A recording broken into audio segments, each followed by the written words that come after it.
तका हाल बा भाई लोग।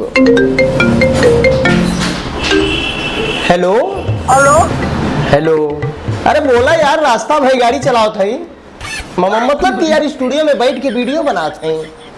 अरे बोलबा रख तेरी बहन के बुरमा।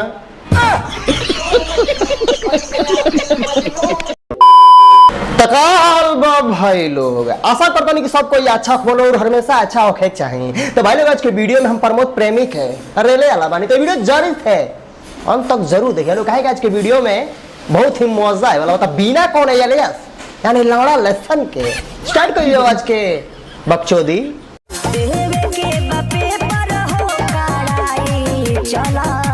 अच्छा देवे के बाद मतलब कि देवे के बाद पेपर हो कड़ाई चलता। अरे अब भाऊजी हम तो कहता नहीं सर जब ताके पेपर देवे के बाद तक शांति से बैठ के कहे अकेले बैठ के पढ़ लिख लो।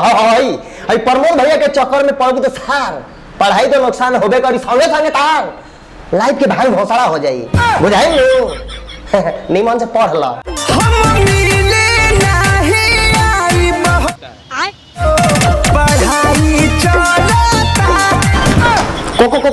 कौन ची चलता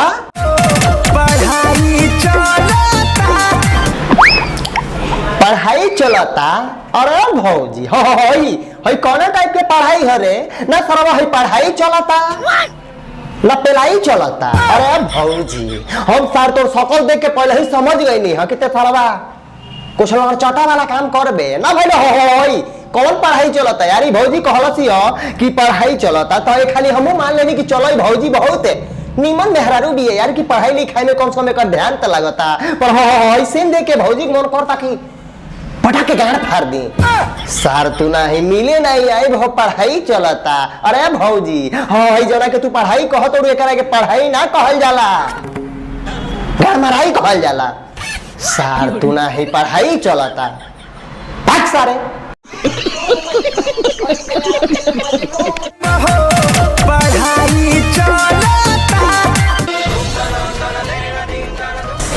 अरे करी बहन जो कैमरा में सर कौन टाइप के पढ़ाई है यार ना भाई लोग अगर तारी लोग के नजर में ही पढ़ाई बागे तो हम ही पढ़ाई कोई चाहता नहीं कसम से कहता नहीं पढ़ाई करे में तो हम सरवा बहुत पीछे हैं। ए कैमरामैन सरवा पढ़ाई है ना पहला मतलब कि सरवा ये कौन टाइप के पढ़ाई है भौजी। अरे भौजी ये पढ़ाई ना हम पहले कहनी पढ़ाई ना पहला हवे ठीक बाबे।